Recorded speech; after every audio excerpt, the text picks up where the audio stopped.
الحمد لله نحمده ونستعينه ونستغفره ونؤمن به ونتوكل عليه ونعوذ بالله من شرور أنفسنا ومن سيئات أعمالنا من يهد الله فلا مضل له ومن يضلله فلا هادي له ونشهد أن لا إله إلا الله وأن محمدا عبده ورسوله أرسله بالحق بشيرا ونذيرا وداعيا إلى الله بإذنه وسراجا منيرا وقد قال الله تعالى في كلامه المجيد أعوذ بالله من الشيطان الرجيم بسم الله الرحمن الرحيم لقد صدقكم الله لقد نصركم الله ببدر وأنتم أذلة فاتقوا الله لعلكم تشكرون وقال تعالى كما أخرجك ربك من بيتك بالحق وإن فريقا من المؤمنين لكارهون وقال تعالى إن الله وملائكته يصلون على النبي يا أيها الذين آمنوا صلوا عليه وسلموا تسليما اللهم صل على سيدنا مولانا محمد وعلى آل سيدنا مولانا محمد اللهم صل على سيدنا مولانا محمد وعلى آل سيدنا مولانا محمد الحمد لله وهذا رب العالمين درجة شكرية رب العالمين আজকে শুরুতে রমজানে আল্লাহ সুবহানাহু ওয়া তাআলার পরে আসার মতো তাওফিক দান করলেন বলে আলহামদুলিল্লাহ আলহামদুলিল্লাহ সম্মানিত হাজির আগামীকালকে 17 রমজান ঐতিহাসিক বদর দিবস আমরা আজকে বদর দিবস সম্পর্কে কিছু আলোচনা করব আমরা তৌফিক ইনশাআল্লাহ সম্মানিত হাজির আল্লাহ সুবহানাহু ওয়া তাআলা এই পৃথিবীতে যত নবী রাসূল পাঠিয়েছেন তাদের উদ্দেশ্য ছিল আল্লাহর দ্বীনকে সমস্ত জীবন ব্যবস্থা সমস্ত দিনের উপরে বিজয়ী করার লক্ষ্য ছিল এই উদ্দেশ্যে আল্লাহ সুবহানাহু ওয়া তাআলা বললেন হুয়াল্লাযী আরসালা রাসূলাহু বিল হুদা ওয়া দীনিল হক লিইয়ুযহিরাহু আলা দ্দীনি কুল্লিহি ওয়া কাফা বিল্লাহি শাহীদা আল্লাহ বললেন আল্লাহ তার রাসূলকে পাঠিয়েছেন দুনিয়াতে যাতে সমস্ত জীবন ব্যবস্থার উপরে আল্লাহর দ্বীনকে তথা ইসলামকে বিজয়ী শক্তি হিসেবে প্রতিষ্ঠিত করতে পারে আর আল্লাহকে সাক্ষী দেওয়ার জন্য যথেষ্ট ইসলামের প্রথম যুদ্ধ সেটা হচ্ছে এই বদর যুদ্ধ যেটা 17 রমজান অনুষ্ঠিত হয় মক্কায় আল্লাহ রাসূল সাল্লাল্লাহু আলাইহি ওয়াসাল্লাম 10-12 বছর দাওয়াতি কাজ করছেন দাওয়াতি কাজ করার পর কিছু সংখ্যক লোক আল্লাহ রাসূল সাল্লাল্লাহু আলাইহি ওয়াসাল্লামের দাওয়াতে সাড়া দিয়েছে সমস্ত লোক লালসাকে দূরীভূত করে মুহাম্মদ সাল্লাল্লাহু আলাইহি ওয়াসাল্লামের হাতে ঈমান এনেছে তো আল্লাহ সুবহানাহু ওয়া তাআলার নির্দেশে আল্লাহ রাসূল সাল্লাল্লাহু আলাইহি ওয়াসাল্লাম হিজরত করলেন মক্কাতুল মুকাররমা এর মধ্যে আরেকটা ঘটনা হচ্ছে মদিনার লোকজন রাসূলুল্লাহ সাল্লাল্লাহু আলাইহি ওয়াসাল্লাম খুব পছন্দ করতেন নীতি নৈতিকতা, তার দাওয়াত, এগুলো তারা গ্রহণ করে 70 জন লোক আল্লাহ রাসূল সাল্লাল্লাহু আলাইহি ওয়াসাল্লামের কাছে এসে শপথ করলেন, যেটাকে বলা হয় দ্বিতীয় বায়াতে আকাবা। সেখানে শপথ দিয়ে তারা বললেন, ইয়া রাসূলুল্লাহ সাল্লাল্লাহু আলাইহি ওয়াসাল্লাম, আপনি মদিনায় আসেন। মদিনা তখনকার নাম ছিল ইয়াসরিব। রাসূলুল্লাহ সাল্লাল্লাহু আলাইহি ওয়াসাল্লামকে মদিনায় আহ্বান করলেন। এখন যে মুহূর্তে মক্কার কুরাইশরা, মুনাফিকরা, ইহুদিরা, মদিনার ইহুদিরা সবাই রাসূলুল্লাহ সাল্লাল্লাহু আলাইহি ওয়াসাল্লামের দাওয়াতের বিরুদ্ধাচরণ করতেছে, সেই সময় ওই মুহূর্তেই মদিনার লোকজন তাকে আমন্ত্রণ জানাচ্ছে তাদের দেশে। রিফিউজি হিসেবে না, ওই দেশে তাকে নেতা হিসেবে পেলে তাকে দাওয়াত দিচ্ছে। সুবহানাল্লাহ। অথচ মক্কায় রাসূলুল্লাহ সাল্লাল্লাহু আলাইহি ওয়াসাল্লামের আপনজনরাও তার দাওয়াত গ্রহণ করে নাই। কি একটা কোন পরিস্থিতি রে? রাসূলুল্লাহ সাল্লাল্লাহু আলাইহি ওয়াসাল্লাম আল্লাহর নির্দেশে হিজরত করলেন। হিজরতের পর কাফেররা, মুশরিকরা, বেঈমানরা এরা ষড়যন্ত্র শুরু করলো, বিভিন্ন ধরনের ষড়যন্ত্র, যে মক্কা থেকে মুহাম্মদ মদিনায় গেছেন, কোনোভাবেই মদিনায় তাকে টিকতে দেওয়া হবে না। তাকে ওখানে টিকতে দিলেও সে ব্যবসা বাণিজ্য করে আমাদের এই আরবকে ধ্বংস করে দেবে। মানে মক্কাতে বড় বাজার আছে। একটা মজার ব্যাপার হচ্ছে, যেখানে বদর প্রান্তরটা, ওই বদর প্রান্তরে এমন একটা জায়গা, উঁচু নিচু, ধীরা, তার কুয়া আছে, উপত্যকা আছে, সবকিছু মিলে একটা কঠিন জায়গা। আর মক্কা থেকে আসলে কোথাও গেলে, যেমন সিরিয়া ব্যবসা বাণিজ্য করতে গেলে ওখানে সে বুঝতে হতো, বা ওই গিরিপথ পার হয়ে তাদেরকে সিরিয়া বা ইয়েমেন যেতে হতো। এটা কঠিন একটা পরিস্থিতির জায়গা। এই জায়গা দক্ষিণ পশ্চিমে আর উত্তর পশ্চিমে এই দুইটা গিরিপথ, আর একটি গিরিপথ হচ্ছে এই দিকে। তিনটা গিরিপথে একটা হচ্ছে মদিনা যাওয়ার পথ, আর একটা হচ্ছে সিরিয়া যাওয়ার পথ। পাশে আরেকটা রাস্তা আছে, সেটা হচ্ছে লোহিত সাগর হয়ে তারপর সিরিয়া যাওয়া। সেটা অনেক দূর, দেখতে দেখা কাছে, কিন্তু আসলে ঘুরে আসতে হলে সময় এবং শ্রম লাগে। তো এই জায়গাটা যদি কেউ দখলে দেয়, অর্থাৎ বদর প্রান্তরটা, তাহলে তার জন্য সিরিয়ার ব্যবসা বাণিজ্য কঠিন হয়ে যায়। তো এর মধ্যে আরবরা ওই সিরিয়া যাওয়ার পথে আবু সুফিয়ানের নেতৃত্বে তার সিদ্ধান্ত নিল যে এইবার প্রত্যেক গোত্র থেকে যত ভরাট ব্যক্তি আছে সবাই সম্পদ বিনিয়োগ করবে। যদি সিরিয়া যায়, ব্যবসা বাণিজ্য করে, লাভ হয়, সে লাভের টাকা কেউ ফেরত দেবে না, ওই লাভের টাকা দিয়ে মুহাম্মদ সাল্লাল্লাহু আলাইহি ওয়াসাল্লামকে নিশ্চিত করে দেওয়া হবে। এই শপথ করে তারা মক্কা থেকে ব্যবসার উদ্দেশ্যে সিরিয়ায় গেলেন। তো রাসূলুল্লাহ সাল্লাল্লাহু আলাইহি ওয়াসাল্লাম তার কাছে তো সব খবর আসতেছে, ওহির মাধ্যমে সব খবর আসতেছে। রাসূলুল্লাহ সাল্লাল্লাহু আলাইহি ওয়াসাল্লাম আগে 4 বার ওই ওদিকে বিভিন্ন ঝটিকা মানে সফর দিয়েছে। তো আবু সুফিয়ান যখন ব্যবসা থেকে আসছে, তখন আবু সুফিয়ান দেখলেন যে উটের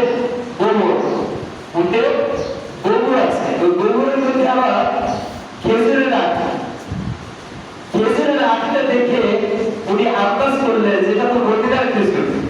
তার মানে মদিনার লোকজন তথা মুহাম্মদের লোকজন আমাদের এই কাছাকাছি অবস্থান করতেছে। চিন্তা করেন, তাহলে চিন্তা কত বেশি ছিল। এই ঘটনা জানার পরে মনে করলো যে আবু সুফিয়ান উনি একজন লোককে পাঠানো মক্কায়, যে দ্রুত মক্কায় যাইয়া মক্কার কুরাইশদেরকে বলবে, মক্কা কাফেরদেরকে বলবে, আবু সুফিয়ানকে বলবে যে বিপদ সংকেত আমাদের জন্য রেডি আছে, মুহাম্মদ দলবল নিয়ে আমাদের উপর আক্রমণ করার জন্য রেডি আছে। অথচ মুহাম্মদ সাল্লাল্লাহু আলাইহি ওয়াসাল্লাম ব্যাপারে জানেন না। তিনি আসছেন যে ওরা যে এই ব্যবসাটা যেখান থেকে যাওয়া আসা করে, ওই যে ষড়যন্ত্র এইসব করে জানতে আসছে, যার সময় কতক্ষণ প্রস্তুতি নিচ্ছে, যে ওরা ধ্বংস করে দিতে চাচ্ছে। এখন যে ব্যক্তির সুফিয়ান মক্কায় পাঠাচ্ছে, তৎকালীন সময় নিয়োগ ছিল যে এই ব্যক্তি ওই তার উটে নাক কান ছিঁড়ে থাকবে, আর সে ছিঁড়ে জামা কাপড় পরিধান করবে, আর উটের উপরে যে হাওদা আছে অর্থাৎ যেটা বসার জায়গা, যেটা মালপত্র দেয়, ওইটা উল্টো ভাবে রাখবে। তাইলে বোঝা যাবে যে বিপদের সংকেত আসছে। তো তারা ওই লোকটি গেল মক্কায় যাইয়ে যখন তাকে দেখলো লোকজন জড়ো হয়ে গেল, বিপদ সংকেত, তারা দ্রুত 3 দিনের মধ্যে 1000 সৈন্য নিয়ে আবার মক্কা থেকে রওনা দিল ওই বদর প্রান্তরে। কত? 1000 সৈন্য। সেখানে 300 পুষ্টিকর আশ্রয় আছে যেগুলো যুদ্ধ প্রস্তুতি আছে। এর আগে আরেকটা ঘটনা ঘটছে। হযরত আবু তালেবের মেয়ে আতিকা, উনি স্বপ্নে দেখলেন যে এক ব্যক্তি আসছে, এসে কোন একটা পাহাড়ের উপরে দাঁড়িয়ে বলতেছে, হে মক্কার অবিশ্বাসীরা, কাফেররা, তোমরা মৃত্যুর দিকে আগাও, 3 দিনের মধ্যেই তোমাদের মৃত্যুর দিকে আগাইতে হবে। এই লোকটা স্বপ্নবতী আবার ওইখান থেকে যেখানে আদম আলাইহিস সালামকে দাফন করা হয়েছে সেখানে আবার গেছে।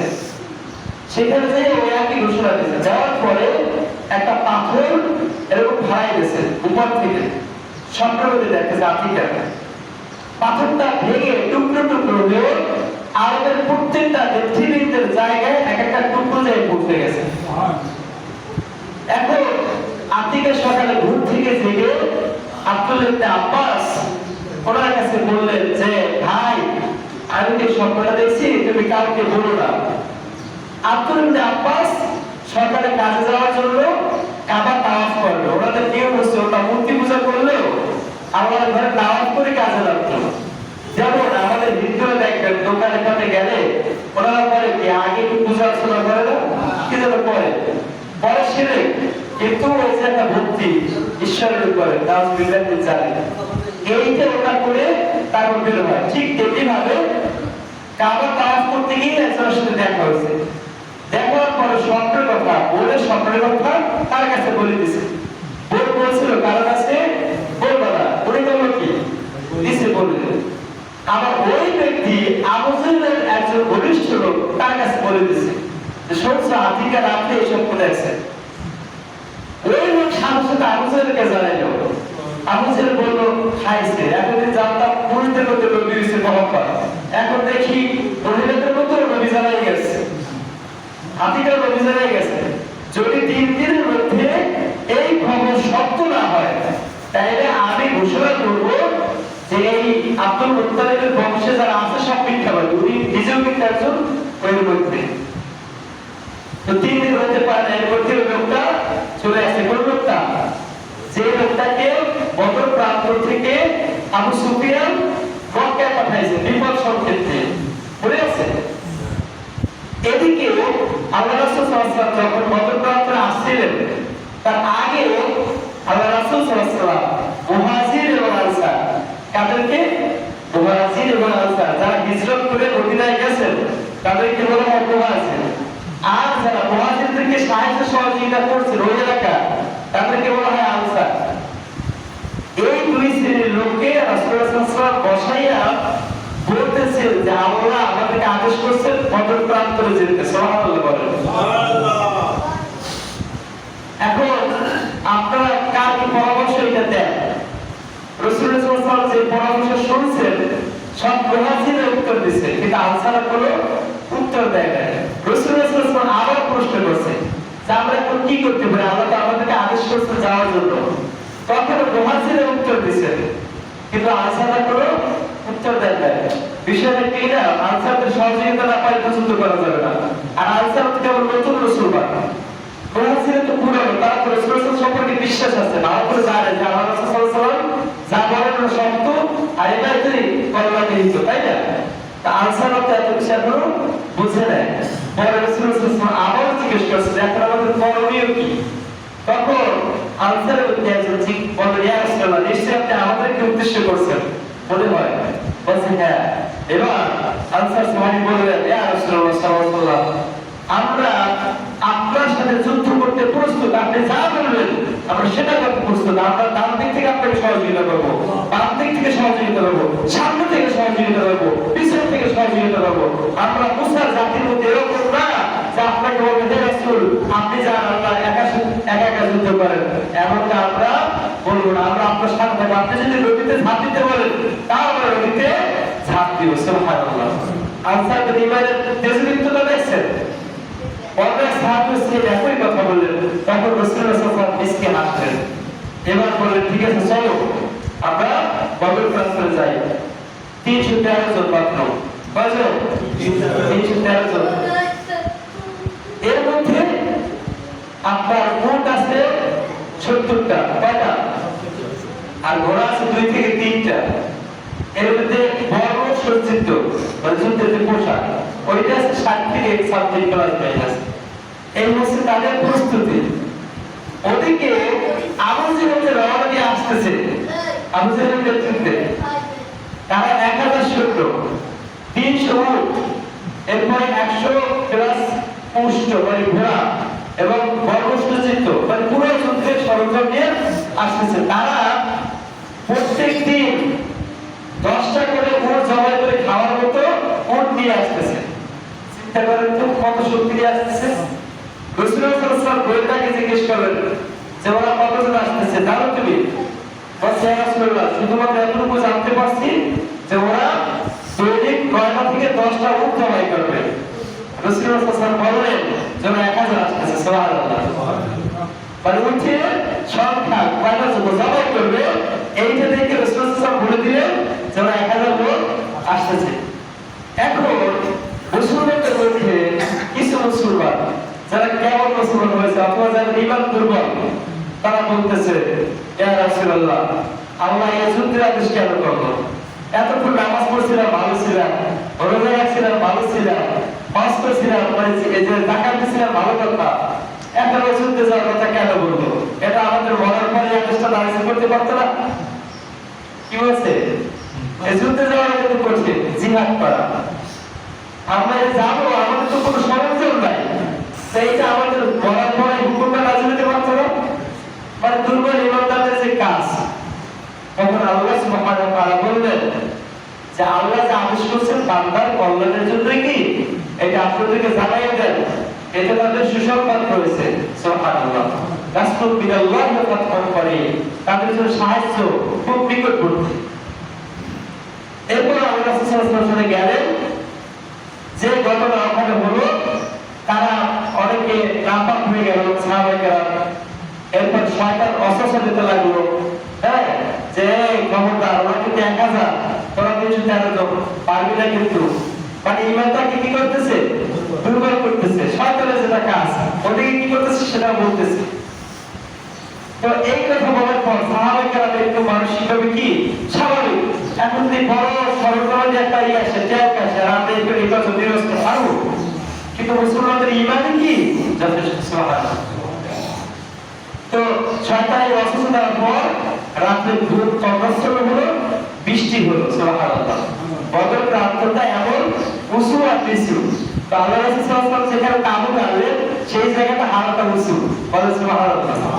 বৃষ্টি হওয়ার পর তাদের ঘুম আসলো, তারা পানি পাইল, পানি সংরক্ষণ করতে পারলো। আর উপর থেকে পানিটা আস্তে গড়াইয়া নিচের দিকে গেল। নিচে যাওয়ার কারণে ওই যে পানিময় জায়গাটা একটু শক্ত শক্ত হলো। এখন পাটা নড়াচড়া করে না। আর পানিটা যে গড়াইয়া যেখানে গেল নিচু জায়গায় ওইখানে গেছে কাটা। এখন ওই কাঁটাটা যে পাওয়া যায় তাহলে নিশ্চিত হয়ে পড়ে যায়। সুবহানাল্লাহ। আল্লাহর পরিশাল। আল্লাহ বললেন আমি তোমাদের জন্য বৃষ্টি বর্ষণের ব্যবস্থা করলাম, তোমাদেরকে তন্দ্রাচ্ছন্নের ব্যবস্থা করলাম, তোমাদের শক্তি পুনর্জীবিত করলাম। সুবহানাল্লাহ। এটা কে করছেন? আল্লাহ। কেন করছেন? কারণ আল্লাহর উপরে তাদের অবিচল বিশ্বাস ছিল। কি ছিল? অবিচল বিশ্বাস ছিল এবং ধৈর্য আর আল্লাহর রাসূলের প্রচন্ড আনুগত্য ছিল। সম্মানিত হাজিরিন, এখন মুসলমানরা পুরো শক্তিবান হয়ে উঠল। এরপর শয়তান আবার ওদেরকে বললো, এদিকে অস্ত্র দিল, ওদেরকে কি বললো জানেন? সম্মানিত হাজিরিন, ওই পাশে যে বলতেছে শয়তান সুন্দর করে আল্লাহর কথাটা কোরআনে কোট করেছে। বললেন ওয়াইদ সাইয়ানা লাহুম আশ-শাইতানু আমালাহুম ওয়া ক্বালা লা গালিবা লাকুম আল-ইয়াওমা মিনান নাসি ওয়া ইন্নী জাa'িলুন লাকুম। এই কাফেররা তোমরা করো না, কে? শয়তান। আজকে তোমরা বিজয়ী হবে, তোমাদের উপর কোনো মানুষ বিজয়ী হতে পারবে না। কে বলতেছে? শয়তান। কাকে বলতেছে? কাফেরদেরকে বলতেছে। আর এই চেহারাটা তাকে ভয় কারণ সূরাটা খুব শক্তিশালী এবং ঘোষণা ছিল। এখন আবু সুফিয়ান বলতেছে ভালো তো তাহলে উৎসাহ পাইলাম, যেহেতু বলছে আমরা সাহস পাইছি, ওরা খুব উদ্যোগ নিয়ে আসতেছে যুদ্ধ করতে।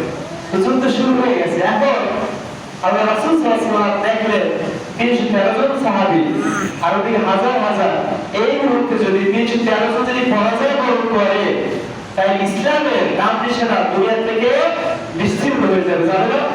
তখন পুরো পৃথিবী তাদেরকে তিরস্কার করবে। দেখছো মুসলমান বলছিলাম না মুহাম্মদের কথা শুনো না, শুনতে গেছে, এখন কেমন লাগে বলো? এই পরাজয় যেন না হয় আল্লাহ রাসূল সাল্লাল্লাহু আলাইহি ওয়াসাল্লাম আমার কাছে দোয়া করলেন, হে আল্লাহ, পৃথিবীতে যদি আজকে আমরা পরাজয় বরণ করি তাহলে ইমানদার তোমাকে ডাকার মতো কোনো মানুষ আর থাকবে না। তুমি দয়া করে আমাদের উপর সাহায্য নাযিল করো।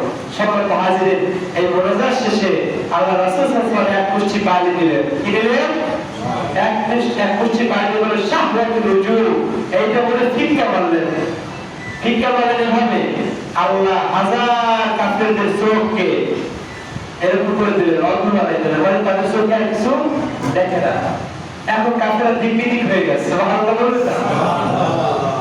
এক মুষ্টি পানি মাসজিদ আর রোডার দিকে সবার চোখে যাওয়া সম্ভব?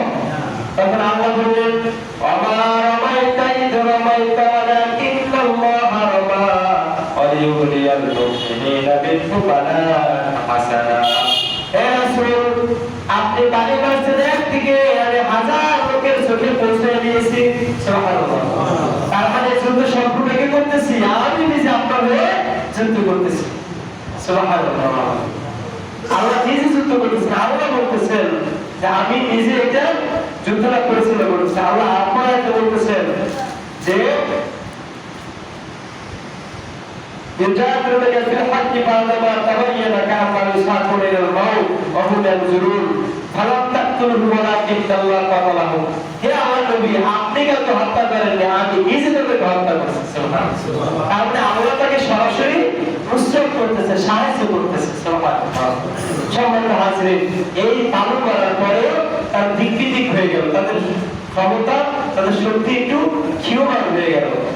এবার আল্লাহ বললেন তাদের ঘাড়ের উপরে মারো, তাদের ঘাড়ের উপরে তোমরা আঘাত করো। সুবহানাল্লাহ। এখন আল্লাহ বললেন তোমরা ঘাড়ের উপর আঘাত করছো ঠিকই, কিন্তু ঘাড়ে পৌঁছে দেওয়ার দায়িত্ব ছিল আমার নিজের। কাফেররা ঘাড়ের উপর আঘাত করে খেজুরের পাতা দিয়ে, লাঠি দিয়ে, কিন্তু এক একটা কাফের উপরে কাফের করে। সুবহানাল্লাহ। এখন শয়তান দেখতেছে, খাইছে, এত 313 জনের পারতেছে না। আবার সাদা পাগড়ি পরিহিত, লাল মানে সাদা কালো ঘোড়ায় চড়িত হাজার হাজার ফেরেশতা আসতেছে। শয়তান তো ছিল না? শয়তান তো ফেরেশতাদের সর্দার ছিল নাকি? ওকে পয়সা করতে আছে। কাফেররা তো দেখে না, এখন দেখতেছে খাইছে তো আসতেছে। কারা আসতেছে? যারা আল্লাহর সৈন্য। এখানে থাকা যাবে না, উনি আসতে পালাই যাওয়া লাগছে। আমি তো বলছে যাও কই, যাও কই, আমার সাহায্য দেবে না? বলছে আমি ভাই আমি গেলাম, কারণ আমি যাদেরকে দেখতে পাচ্ছি এরা আল্লাহর সৈন্য, আমি যাদেরকে তোমরা তা দেখো না। ওইকে যাওয়ার লোক এরা হচ্ছে আল্লাহর সৈন্য। সুতরাং এখানে আমি ভাই আল্লাহর শাস্তি অত্যন্ত ভয়ানক। সম্মানিত হাজিরিন, এখান থেকে একটা শিক্ষা আছে। শয়তান আপনাকে ইরিটেট করবে, উত্তেজিত করবে, ঝগড়া লাগিয়ে দেবে, বিবাদ সৃষ্টি করবে। শেষে শয়তানটা খুঁজে পাবে না। পাবেন? ও বলবে যে আমি তো আল্লাহর শাস্তি সম্পর্কে জানি না। ও বলছেরা সব সেজদা গেছিল, অনেক অহংকারের জন্য কি হয়ে গেছে? অহংকারের জন্য কি হয়ে গেছে? আমাদের মধ্যে অহংকার আছে নাকি? আবার আমাদের মধ্যে অহংকার নাই, খালি নিজের বড় বড় মনে হয়, এটা তো অহংকার না। আর এরকম বলে আল্লাহ নুসরত পাওয়া সম্ভব না। সম্মানিত হাজিরিন, যুদ্ধ শুরু হলো তুমুল বেগে। কাফেরদের মাঠে কি কাদা যুদ্ধ নাকি? তারা যুদ্ধ করবে কি? তারা নিজেদেরকে ডাকাল রাখতে পারে না।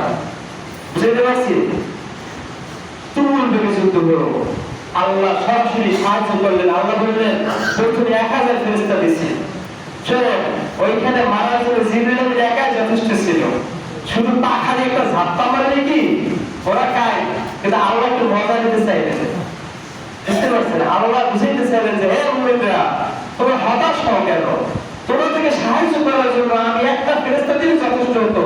আমি দিচ্ছি হাজার হাজার ফেরেশতা, সুবহানাল্লাহ। কারণ তোমাদের মধ্যে কোনো শক্তি উজ্জীবিত হয়, তোমরা যেন হতাশ না হও, তোমরা আল্লাহর উপরে ভরসা করেছে ব্যর্থ না, এটা যেন বুঝতে পারো, অনুভব করতে পারো, এই জন্য হাজার হাজার ফেরেশতা নাযিল করেছি। এই ফেরেশতারা কি আসমানে উঠে গেছে না এখনো আছে? না এখন নাই, আছে। কেমনে আছে একটু বুঝিয়ে দিই আপনাদেরকে। আফগানিস্তানের যুদ্ধ হলো, 20 বছর যুদ্ধ হলো। সেই যুদ্ধে আমেরিকার মতো পরাশক্তি তারা কুপিকাত হয়ে গেল, কাজ ধরে তারপর আফগানিস্তান থেকে চলে গেছে, সৈন্য নিতে পারে নাই, রোগী নিতে পারে নাই, পালাইছে জনতার পালানো। রাশিয়ার শক্তি, যেটাকে সোভিয়েত ইউনিয়ন বলা হতো, পরাশক্তি ছিল, যুদ্ধ করছে, বহু বছর যুদ্ধ করছে, তারপর কাজ ধরে নাকে খড় দিয়ে তারপর পালাই ফেলছে। এই নুসরাত, এই সাহায্য করছেন কে? আল্লাহ। এই সাহায্য আপনি আমিও পাবো যদি, আবার বলি, এই সাহায্য আপনি আমিও পাবো যদি কি থাকতে হবে? ঈমান। দুইটা জিনিস থাকতে হবে। কয়টা জিনিস? দুইটা জিনিস। আবার বলেন, কয়টা জিনিস? দুইটা জিনিসের একটা হচ্ছে ঈমান আর তাকওয়া। ঈমান আর তাকওয়া। তাকওয়া কি বলেছে?